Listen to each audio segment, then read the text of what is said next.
यह स्थिर न रहने वाला और चंचल मन जिस जिस बात से जिस जिस निमित्त से बहिर्मुख होता है या दुखी होता है उसके विपरीत चिंतन करो।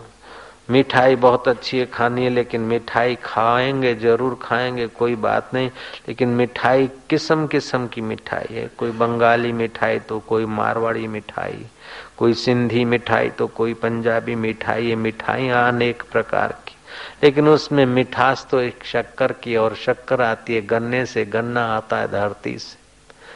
धरती का आधार जल, जल का आधार तेज, तेज का आधार वायु, वायु का आधार आकाश, आकाश का आधार प्रकृति, और प्रकृति का आधार परमात्मा।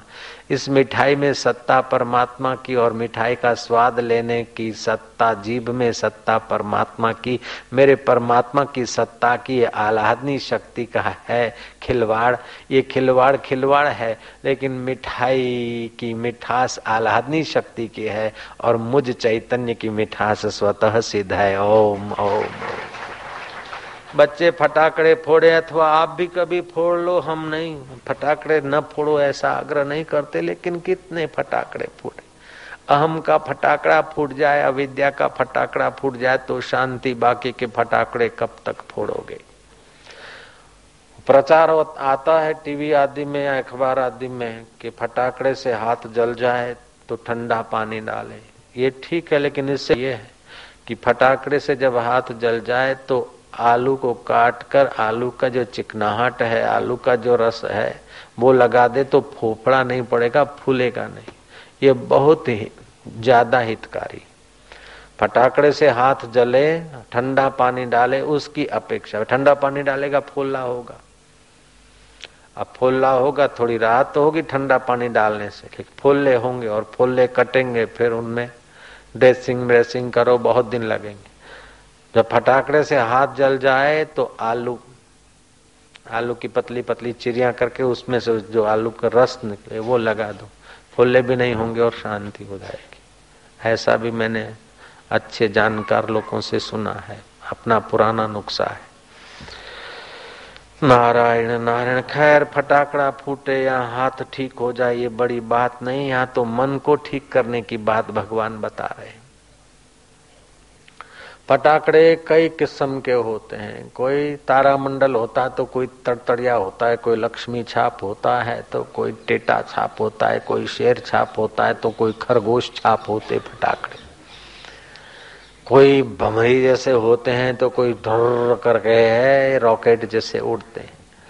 फटाकड़े किस्म किस्म के, उनके तड़ाके भड़ाके भी किस्म किस्म के, उसकी रोशनियां भी किस्म किस्म की, लेकिन सब फटाकड़ों का मूल आधार गंधक एक है। ऐसे दुनिया रूपी फटाकड़े भी अनेक, लेकिन मूल आधार परब्रह्म परमात्मा एक है।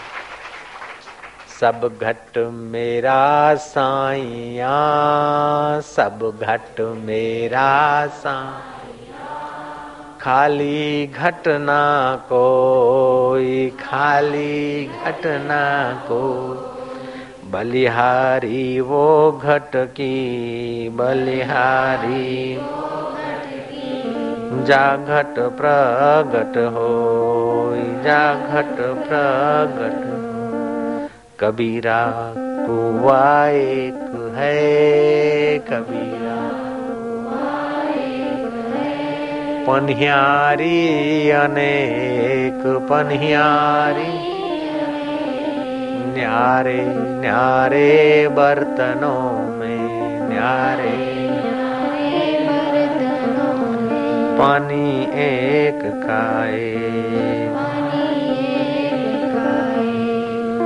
बर्तन न्यारे के न्यारे हैं, लेकिन पानी एक का एक है, और जो एक के एक परमात्मा का चिंतन करता है उसका हर्ष शोक राग द्वेष क्षीण होने लगता है।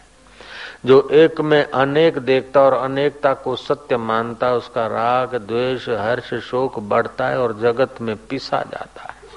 जो अनेक में एक देखता है उससे संतोष हो जाता है, चलो होता है। जैसे तुम्हारी उंगलियां अलग अलग है, नाक की डिजाइन अलग है, कान की डिजाइन अलग है, बालों की डिजाइन अलग है, हाथ पैरों की डिजाइन अलग अलग है, पेट की डिजाइन और पीठ की डिजाइन अलग अलग है, फिर भी कुल मिला के तुम हो। ऐसे समाज में सब अलग अलग होते हुए भी कुल मिलाकर प्रकृति का विलास और प्रकृति का अधिष्ठान परमात्मा है। जैसे मिठाइयां अनेक, शर्करा एक, फटाकड़े अनेक, गंधक एक, ऐसे ही चित्त की वृत्तियां अनेक लेकिन उसका आधार एक। जैसे जलाशय पर तरंगे अनेक होती है, मूल आधार जलाशय जल एक ही होता है।